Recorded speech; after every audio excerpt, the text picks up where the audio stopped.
দরজায় করা নাড়ছে Bangladesh premier league BPL.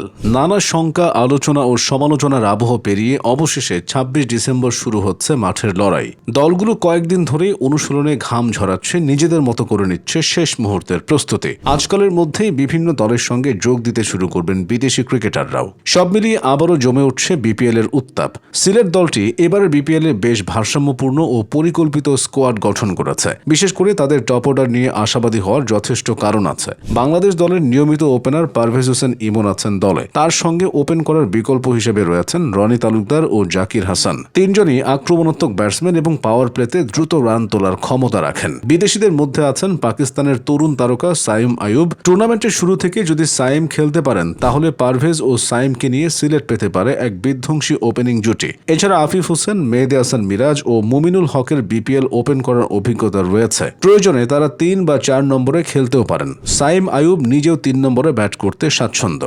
সব মিলিয়ে সিলেটের টপ অর্ডারে বিকল্পের কোনো অভাব নেই। স্পিন বিভাগে খুব বেশি রহস্য না থাকলেও রয়েছেন পরীক্ষিত ও কার্যকর নাম। টি-20 ক্রিকেটে নাসুম আহমেদ বাংলাদেশের অন্যতম কার্যকর বাঁহাতি স্পিনার, বিশেষ করে নতুন বলে। তার সঙ্গে রয়েছেন মেহেদী হাসান মিরাজ, যিনি টি-20 দলে নিয়মিত না হলেও নিজের কাজটা ভালোভাবেই জানেন। স্পিন অলরাউন্ডার হিসেবে আছেন ইংলিশ তারকা মঈন আলী। এছাড়া আফিফ হোসেন তো আছেনই, সঙ্গে তরুণ বাঁহাতি স্পিনার রাহাতুল ফেরদৌস। পেস বিভাগেও সিলেট পিছিয়ে নেই। পাকিস্তানের অভিজ্ঞ পেসার মোহাম্মদ আমির পুরো টুর্নামেন্ট খেলতে পারলে আক্রমণটা আরও ধারালো হয়ে উঠবে। তার সঙ্গে থাকবেন খালেদ আহমেদ, যিনি গত বিপিএলে ছিলেন উইকেট শিকারীদের তালিকায় সবার উপরে, নিয়েছিলেন ২০ উইকেট। দীর্ঘদিন চোটে ভোগার পর ফেরা ইবাদত হোসেনের জন্য এবারের বিপিএল হতে পারে নিজেকে নতুন করে মেলে ধরার মঞ্চ। যদিও চোট কাটিয়ে ফিরলেও এখনও পুরোপুরি সেরা ছন্দে ফেরেননি তিনি। গত মৌসুমে বরিশালের হয়ে ৫ ম্যাচে নিয়েছিলেন ৪ উইকেট। এছাড়া দলে আছেন রুয়েল মিয়া এবং শহীদুল ইসলাম, যারা প্রয়োজনে দলে ভারসাম্য এনে দিতে পারেন। বিদেশি ক্রিকেটার বাছাইয়ের ক্ষেত্রে সিলেট এবার বেশ গোছানো কাজ করেছে।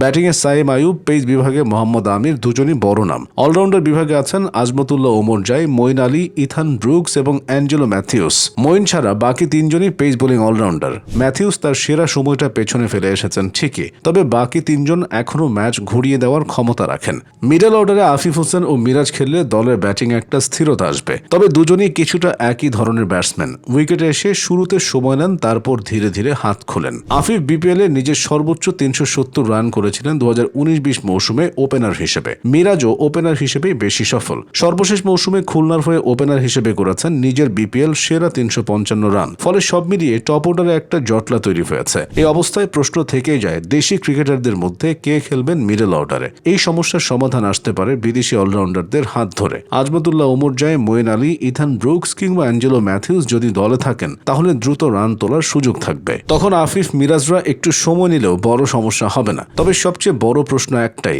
বিদেশি ক্রিকেটাররা পুরো মৌসুম জুড়ে থাকবেন তো?